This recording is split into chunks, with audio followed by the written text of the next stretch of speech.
Alex, it's such an honor to have you here with us today. We're so excited to be listening to you and talking about your journey and everything you've been doing now at Lulu. Thank you for having me. I'm excited. Lulu has just exploded in terms of popularity with users, and I know that there are so many avid fans out there, so very excited to hear about what you've been doing from college to now in terms of founding Lulu and what you did along the way to get to where you are today. Yeah, it's really been an exciting couple of years, and certainly the journey is even longer, but yeah, we're really happy that Lulu's been so well received here in the US. Amazing. So, I mean, my journey, it's a bit of a non-traditional one to technology startups. I am originally from Jamaica, and my mother's Canadian. Really? And, yeah, and my journey was actually like literally, I was sort of training to be a professional tennis player. That's what I did for a few years. Amazing. And I was not at all sort of, uber tech nerd thinking about starting a tech startup, and really it wasn't until like literally right after university that I got a job at a tech startup in London, and it was very random, but I kind of made my way to this office, and I was introduced to the CEO and the head of marketing at the time, and they just needed somebody with some legal experience because I just finished law school, and yeah, I mean, they were kind of really pioneering in the field, and they were, solving a big problem in music licensing. And I was just a bit of a whippersnapper and brought in to do a few different things. And I think before I knew it, I got the bug, and I realized I love the startup environment. I love this small team coming together to like solve a problem, and really revolutionize a particular industry. And in that case, it was music and for advertisers and licensing, and there was a lot to be done there, and I just loved it. And I wanted to make my own mark in the world, have my own startup, and I just didn't know what it was going to be. And so I toyed with a few ideas after I left the startup. I got a little bit more experience in consulting, and then I had the idea for Lulu, and it was really my own personal experience that kind of brought us here today, which was me and my girlfriends. We had a brunch the day after Valentine's Day, and they invited some other women that I had just met for the first time. And really what transpired that sort of 7 hours of that day, became the inspiration for me starting Lulu. And it was just women learn so much, and they're so nourished, and their lives are so much more benefited by their experiences that they learn through other women, right? And the ability to share and feel like you can share those experiences, to validate those experiences, and then to learn from each other, right? And we're smarter as a result of it, and we can make better decisions, and that leads to happier, more empowered women. And that was something that I recognized, and I kind of looked on the web, and I looked, what exists in that space in social media that enables this connection for women to come together and share their experiences and basically learn from each other. And there wasn't anything. There was virtually nothing. I mean, there were a few blogs. There was Mumsnet in the UK, which was targeted to young mothers and very niche aspects, but I felt like this could be a very big global thing, right? Women sharing experiences really about anything that's important to them, and it has no boundaries with regards to geography or age, and that was my nugget. And certainly the vision for Lulu today is to help empower women through the knowledge that they can share. I love it, and I love the mission. Definitely resonates well with the Mogul audience. And I think, the app, seeing it succeed so well in the market has been so inspiring for many women. Yeah. And you must be so busy on a day-to-day basis. I think our audience would love to hear what you currently oversee in order to bring the app to its current success. If you could describe all the various components that you oversee and which, are some of the more interesting things you're working on at the moment, we'd love to hear it. Sure. Well, I think, to kind of maybe rewind a little bit, my job has been so varied. When you've got an idea to start something that you're passionate about, you're not an engineer and you're doing it in tech, where do you begin? And for me, I had to literally moonlight and find the hustle in me, right? And I think I knew that I had the bones to be an entrepreneur very early, and so it came very natural. But the very first challenge that I had to undergo was to raise money, right? Because I needed to hire people who could help me build the first platform, build the prototype, right? I couldn't just do it by myself at home. And I think that the very first skill set was the one around really convincing people that Lulu was something the world needed, and that we were going to be able to better women's lives by creating it, and that we were going to make a really big change, and that this was needed. And so, my first $1 million was such a critical start for the company. The first $150,000 was a big start, and that was from my boss at the time. A consulting firm? No, I then worked at a Mogul marketing company, and Alex Fitzgibbs, who was my boss at that time, the day that I quit, he gave us the first check, and so that was massive. And then of course you get a little bit more confidence. The next big challenge, and again, so first I would like to say that raising the round and our first round really has been something that is a big part of my job, right? A big part of my job as CEO is to basically make sure that we can get investment into the company and give us a chance and a start. And so that doesn't really stop. That continues on. At the moment we're not monetizing, and our plan is to monetize actually within the next year or two, and that that will obviously bring different challenges. And then the next big challenge after raising the money is building the product. So again, not coming from that background, I had to learn, and obviously I've gotten much better at it today, but learn the lingo. What does MVP mean? What does user experience mean? What does then you've got to hire people to do things, and there's different skill sets, and it's broken down. So do you just make wireframes and then make it pretty with design? How do you integrate different members of your team to working together?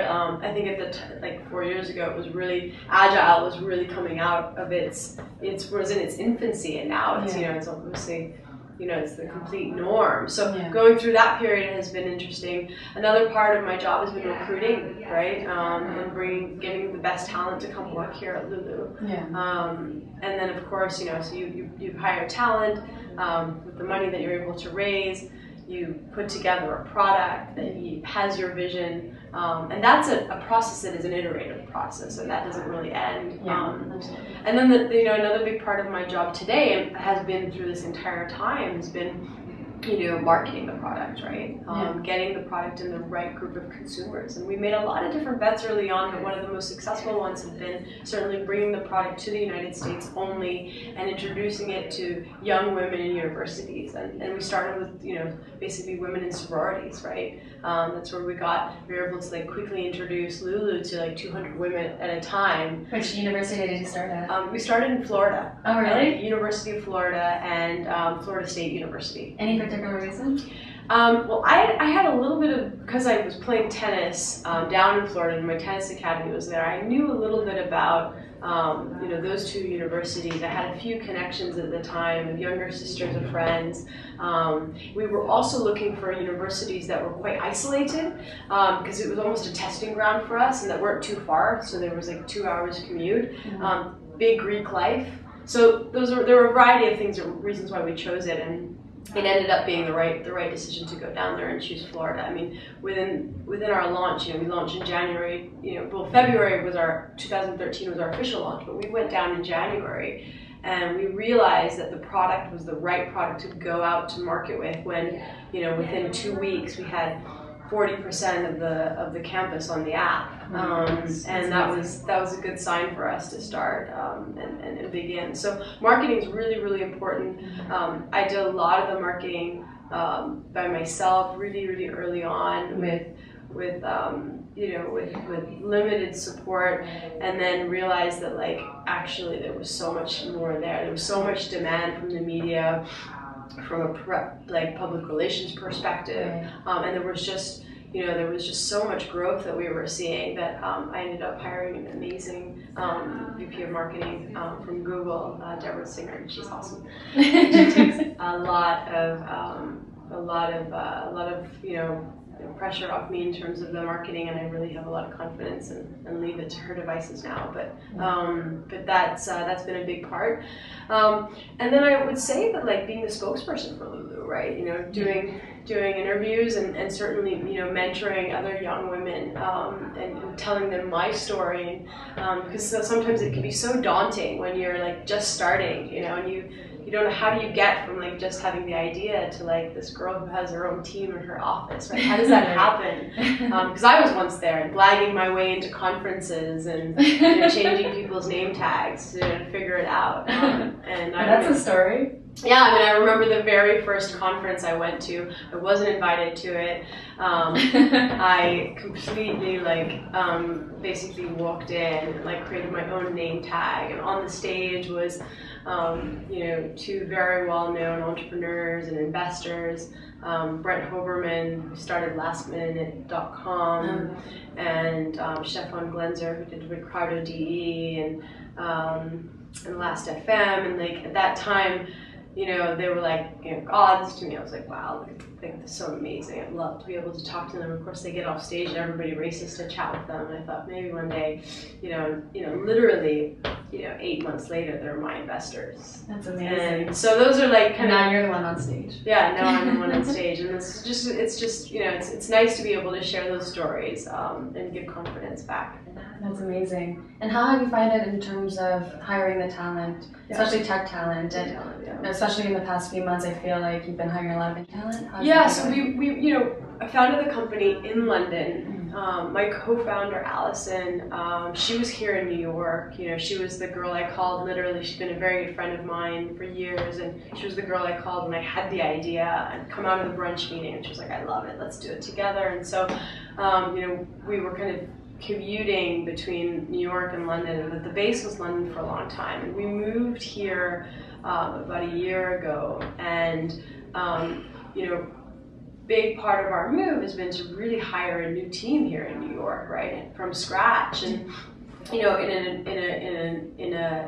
an industry that is booming, and there's so many apps being created and so much demand, and for you know, for new products, and certainly like there's certainly quite a lot of money that is being put into young startups and young engineers, and they're just in such hot demand. It is a big challenge, but you know, we've actually built an incredible team here at Lulu, and I would say that part of that is that we have a really special offering, right? We are doing something that is completely revolutionary. Like no one has done this before, right? It took a lot of guts and balls for us to kind of come out and say that we're going to carve out this space for women and do it in the way that we did. We focused on sex and relationships and said, you know, we're going to give women the power to, you know, review the guys that they've been meeting and knowing and share that knowledge. And that was like, whoa, that's a big step. And so, you know, and we've been successful at it, right? You know, we've got, you know, millions of users. 1 in 4 college girls in the US are on the product. That's amazing. And so we are doing something unique. We are quite a, you know, I would say that we are a sexy company. You know, we're completely mixed gender here, like about 50% women, 50% guys. And we've got a really fun vibe. We're working on really different stuff, and we're approaching a completely new space. So there's a lot of pros to come to Lulu. We're also like, you know, we were nominated as fastest rising startup by the Crunchies. Oh, really? Crunch, oh, congratulations. Tinder won. Yeah, they've done a great job. And yeah, you know, that we've got a lot going for us. So we're you know, that helps when you're recruiting. I'll tell you, recruiting was really hard when I was just a girl with an idea with no experience and no money. And I have to say, my first, you know, major engineering hire after I raised my round was Hassan Charver, and he's our CTO today, and he's been with me for 4 and a bit years. And wow. So, and he's come all the way from London and moved to New York, and so that's speaks volumes, actually. Well, anything exciting that you're working on next? Yeah, actually, we have a lot of new stuff coming in the next few months. That is as a follow-on from our actually most recent release. this year we've actually had quite a few big changes. That was the realization really from the feedback we were getting. The first was that in May we released a product for men. And that was really on the basis that while we were solving one problem, which was to help women share their experiences, learn, and for themselves improve. The second part was that we felt that, like, in order to really make a difference, there has to be some element of behavior modification, right? And that can really only happen for guys that get the feedback, right, and know what they're doing right and what they're doing wrong, and how are ways in which they can improve. And so in May we released a product where guys can basically get their own personalized analytics about what women on Lulu are saying about them. And we structured it in a way that gives them also tutorials and feedback, and think of it, if you will, traffic school for your romantic life. And that's gone really, really well. We've had over about 1 million guys sign up for that product. They love it. They're highly engaged in it, which is not surprising because it's mostly about them. And we've got some great editorial contributors. And really just a follow-on from that has been this demand that guys kind of want to really speak to the women of Lulu as well. And while we remain very committed to keep the platform very focused on being a female-first product, there is a lot of benefit for women to get the guy's perspective and also hear the male voice on certain issues, especially with regards to sex and relationships. And so we launched Truth Bombs, which is the name of the feature within Lulu. You'll see a little bomb icon. And that essentially is a platform where a guy by himself can ask a question, can post his thoughts, can make a confession if that's what he wants to do, anonymously to all the women on Lulu. So he basically opens up his own channel, him and the millions of Lulu girls. And he can have a discussion, open up a debate, and that's gone extremely well. We've had over, close to 2.5 million views within the last 4 weeks or so on this particular feature, and it's done really, really well. And as a result of that, we've seen this massive opportunity to open up really communications and more dialogue, more free-form dialogue than exists today within the platform. And so Truth Bombs will extend into new things. And we'll have much more life, and so we'll be releasing that this year and in the coming months. So we're really excited about that, and just really excited also just to continue to grow. And we take a lot of our feedback from our users, right? And so any feedback you might have, or your viewers might have, then please definitely email us. Well, thanks so much. This is so exciting to hear about, and it was so phenomenal and inspiring to hear about your journey today. So thank you again for joining us on Mogul.